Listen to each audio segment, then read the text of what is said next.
Welcome to Live Bold and Boss Up podcast. Today, we chat with Dr. Eric Boyd and Anna Boyd about Fairways to Leadership. It's a nonprofit that they created and book that they wrote to bridge the gap between leadership and golf and really teaching leadership skills on the golf course and how much value that can bring. Right. But especially to those who never even thought about playing golf. Right. Or maybe they didn't have the opportunity to play. Right. The resources to play. Right. Yeah. It's even I love playing golf and we do play on a regular basis. I feel like, even I was getting stuff out of it because it's just leadership throughout your golf game, after the golf game, and then continuing those relationships and how you can build on those through golf is just, I thought it was great and a lot of great information in there. And it's a lot of great information if you need to put it on your budget and tell your boss, like, hey, I need to go play golf. We got you, boo. We got some ROI on your golf game so you can play. Mm-hmm. All right. Today on the podcast, we have Dr. Eric Boyd and Anna Boyd. Thank you so much for joining us. Thank you for having us. Yeah, thanks for having us. No, I'm so excited for this conversation because this is something that Ashley and I are both very passionate about, and we want to hear, how you got into what you do. But I'll let you guys talk about that since you know more about it than we do. But tell us a little bit about your background and the organization that you created. Yeah, well, let's start with personal background because, of course, right, our personal histories and personal work history in particular always influence what you gravitate towards, right, and what you create. So I had a very long career in the federal government. Eric and I moved from the San Francisco Bay Area to Washington, D.C. in the late 90s. I got a big job with the federal government and doing community development across the country, and quickly, became an executive. And so I spent a lot of time, in the federal government where we don't do the same kind of networking. We may go to conferences and that type of thing, but networking in the government versus business is very different. And at one point in my career, I left the federal government and I went to Fannie Mae, to a corporate setting. And I wasn't there 2 weeks before my boss was standing in my doorway saying, "You're going to play in the women's golf tournament, right?" And I sort of immediately went into a panic, borrowed clubs from my neighbor across the street who was about the same height as me, and went off to figure this out and experience what it was to really network in a different way. And I just found this incredible community of welcoming women, really talented professionals, talented golf professionals, and fell in love with the game then, and played for a while, for quite a while as a family as well.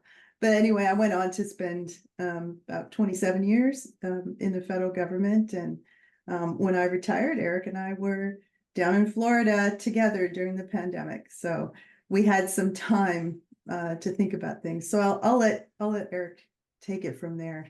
Sure. I'll find the story there. So leading that sort of leads into the organization, which is Fairways Leadership. It's a 501c3 nonprofit. The mission of it is to teach college students from diverse communities about leadership and networking through the experience of learning to play golf.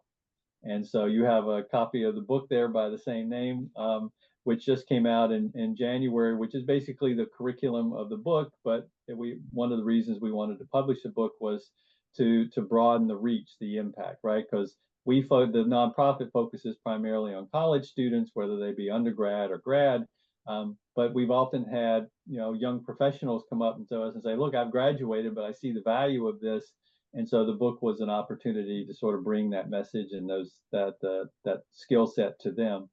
But the nonprofit, basically each semester, we're right now we're in 10 universities in 5 states and the District of Columbia. But students go through a 6-week curriculum where each week they're getting a golf lesson, they're getting a leadership lesson. The golf lesson they get at the golf course, the leadership lesson they get online, and then on the 6th week we play a graduation round where we put students in groups with someone they don't know, typically a community leader or a leader from one of the sponsors of the organization. So they have to practice their networking while also playing, most of them for the first time playing their first round of golf. About 90% of our students have never played golf before, and that really is part of our mission to sort of, bring this game to communities that have a history of being excluded from golf. I mean, we don't hide the fact that, golf has a history that's not necessarily so pretty when you think about women and you think about, people of color. And so are people for economic reasons, right? So we're just about trying to bring the skills that this game can help you develop, like curiosity, adaptability, integrity, which are key to being an effective leader. Just bringing those, helping students see this is one avenue by which they can sort of develop those skills. But at the same time, helping them see how golf can also open doors to what Anna was talking about, networking, right? It's one thing to have the skill set. It's another thing to actually have the access to be able to get opportunities that allow you to practice that. And so, given the fact that 90% of CEOs play golf, 80% of executives say golf has been an important role in their, evolving as a leader. It's also is equal about not just teaching our students about leadership, but helping them see how this game can help them access leadership opportunities. I love this. I do too. Anna, question.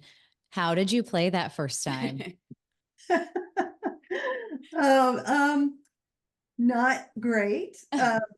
Building a full swing it's actually one of the things we do in the curriculum, right? We start students by learning putting, right? Learning control, thinking about slowly building a bigger and bigger swing. So, if you can putt, you can play in a scramble, right? And you can be included. And I think it's a matter of encouraging inclusion. Not being a great golfer. Many of our students will never be great golfers, but they'll be able to take a place in, like the students that come out of law school and go to their first firm, they're able to play in the charity golf tournament, right? And that's the power of inclusion. Yeah. Yeah, it goes back to something we tell our students. We say, we don't know when it's going to happen for you, but at some point in your career, somebody's going to ask you in a work environment if you play golf. And behind that question is an opportunity. It's an opportunity to spend time with someone important in your organization or someone important outside of the organization. And we just want our students to be able to choose whether they want to take that opportunity or not. Right. And that is like basically 4 hours of uninterrupted time that you get with these leaders where you're bonding with them and connecting with them on a different level. So yeah, I think it's huge. I think golf is such a great sport to play with, anyone really. I mean, it comes to, I tell the students, it's like, how would you react if I said, hey, I want to have a 4-hour meeting with you? Versus I said, hey, I'd like to play a round of golf with you. Same thing, but just very, very different perspective, right? Exactly. No, that was so brilliant of you to connect the two of them, right? Because as you're talking, I'm thinking about all the rules and all the, the polite etiquette of golf, right? And how that, yes, the language and the process of which you play, and you kind of make time for everyone. It's very there's a lot of similarities, right, between the skills in golf, like you mentioned, and leadership. That's brilliant. I love that. And even just think about the last time you started at an organization for the first time, right? You had to figure out, how do things get done around here? What's the language that people use, right? It's the same process, that golf sort of, as you go through and practicing that, when you step into that environment, you have greater confidence. And that's what we hear from our students. Is one of the things they talk about is, look, I've got a lot more confidence to step into new situations, do new things now. I love that. I've even heard of companies implementing golf as part of their interview process. Oh, Like, really? as the final stage in the interview, they'll take the candidates to a round of golf with like some of the leaders because you really get to know a person's personality. Are they short tempered? Yeah. How well do they play with others? So I've heard of companies actually doing that as part of their interview process. Yeah, Yeah. but if you haven't learned the game, and many of our students say, either I just was never invited or it wasn't part of my culture, you can't participate in that interview, right? Right. Right. You would feel very uncomfortable in that interview Mhm. if I've never played before. Eric has a great story about a team that was 3 men and a woman. And the men would get their annual review out on the golf course with their boss for 4 hours, and the woman would get 30 minutes in his office. So what do you think is what's the outcome there, right? Right.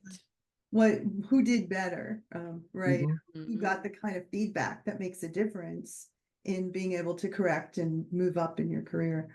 So it really is a gatekeeper sport that allows people to step into new opportunities. Mhm. Right. So how did you come up with the idea of creating this nonprofit? Did you just love golf that much and then wanted to teach young people leadership through golf, or how did you come up with it? Well, I think, I mean, Anna talked about her experience with golf. Mine goes back a little further. I mean, my mother was a single parent. And so like on the weekends when school wasn't in and she was working, the safe place to take me was a little 9-hole course, drop me off, give me $5, $10, and I could just go round and round, right? So I sort of had a sense early on that, golf was a safe place. It was a fun place. And then growing up, the only way I could get onto the country club is I was able to make the high school golf team, right? And then, played in college, and that got me access. So I had a I had a longer history of access that comes through golf than Anna, but a very similar type of story. And so when the pandemic came in the summer of 2020, when it really started to take hold on things, and then we had George Floyd being murdered, and there was all this social unrest. I'm a professor at the University of Central Florida in our sports business program, so my students were frustrated socially, they were frustrated professionally because they weren't getting internships, and so Anna and I just sort of said, had a sense of, okay, we should do something. We don't know what that is, and given our common experience with golf providing access, we said, well, why don't we invite them out for a couple hours at the golf course and we'll teach them, get them started playing golf and then they can take it. And it really was, our first idea was 2 hours one Saturday and pat ourselves on the back that we had done something good, right? And then what happened is at the end of that first 2 hours, they said, well, when do we meet next week? And we're like, okay, you want to meet next week? Oh, let's meet next week. And next week turned into next week, and it turned into next week. And it, you talk about a grassroots organic beginning. It really was just two people trying to do something. And there was no, we didn't start it with the idea of creating a nonprofit. We did it with the idea of just doing something that have a positive impact. Mm-hmm. Yeah, the space of the pandemic allowed us to think outside the box is about it as well, right? I'm an executive coach, right? I have all this executive experience. Eric is a professor, and we were able to really put talents together to think about, okay, so what does this sport really bring, right? What are the leadership traits that emerge here? How can people learn from it? And so I do think of it as in a weird way, as the gift of the pandemic, right? Was the ability to have the space to think it through, and make it something bigger. Yeah. And a lot of the motivation too came from students. We had students who came to us and said, or at least one, an example would be one young man, young black man who came and said, Dr. Boyd said, I like what you're doing here, but you got to know that, it's more than just putting a club in our hand. He said, when I pulled into the parking lot for the first lesson, I sat here for about 15 minutes thinking, is this a game for me? Because I didn't know where to go and I didn't see anybody I felt comfortable asking. He said, I'm here because I believe in you and Anna and what you're doing. But it's also about helping us be more socially confident and competent on the golf course, so that we know the language, we know the etiquette, we know the power of it and how to sort of leverage that power. Mm-hmm. I love in the book that you talk about, I mean, there's leadership that you can gain from every single part of like your golf game, from the tee box to, all the holes. And then the 19th hole, which is after your golf game. And there's that networking or social hour once everyone, if you're playing in a scramble, for example, and you go back to the clubhouse and get to network. And then even following that, like what are some takeaways that someone can get from, from that, all of that, the leadership or the lessons that they can learn, any tips or boss bites, we call it, that you can give our listeners? Boss bites. I love that. Um, one that I often talked about is adaptability, right? Like your ball is not always going to go straight, right? Like it's not always going to land in the fairway where you've got sort of the wide open path. Every time you have to hit from the rough, you're adapting, right? And there are so many times in your career where things don't go your way, right? You've got to pull a different club from your bag and think about how you're going to set up for the next step. And I think it's a sort of a skill that you either learn on the job or you lean into intentionally, right? Okay, I have to adjust. Having the time to reflect and kind of think and stop is a boss bite. It's something I tell my clients all the time, right? Reflect on this change, reflect on the struggle that you're going through. How do you adapt to it? What skills do you use to adapt? And that happens on the golf course, right? Every single time, certainly every time I go out there, right? You're going to be hitting from the rough at some point. And that's adaptability, right? Both literally and figuratively in your life. Yeah. To me, I think, the one is the integrity one. And so we have examples in the book, like, for example, we talk about microaggressions. As a woman, people aren't going to assume that, you're there to play golf. They may be, assume that you're there to do the beverage cart or whatever it is, right? And so in the program, we talk about what are some of the common types of microaggressions that might happen. Not that we're educating the students we have, who tend to be 70% women and 60% students of color. It's not like we're introducing them to the term, but what we are doing is helping them understand, in this context, here's what you might experience, and here's some strategies for managing it so that it doesn't detract from what you're trying to accomplish here. And to go to the one at the 19th hole that you brought up, Stephanie, we talk about, as a woman, maybe you don't feel comfortable, drinking in this setting. So just grab a little tumbler, put some seltzer in it, put a napkin around it and a lemon in it, and nobody will even know, right? And you can still be able to engage. So it's just sort of helping them sort of recognize how they can maintain their integrity and be able to respond effectively when other people may or may not demonstrate integrity toward them. And that's great. Fairways to Leadership isn't just a book for students, correct? Like, I feel like I could even get a lot out of it, or even like someone who's well established in their career who maybe wants to get into golf, or, it's not just for college students. Exactly. We're all students. Yes. Yeah, and what we try to do with the book is sort of help someone see how this game can benefit them, not in developing their leadership skills, which is about getting you the sort of ability to perform in leadership roles, but also being able to gain access to leaders so that you can be able to get into those roles. And so one of the, and it's the things you would expect. We have a chapter on equipment and things like that everybody expects.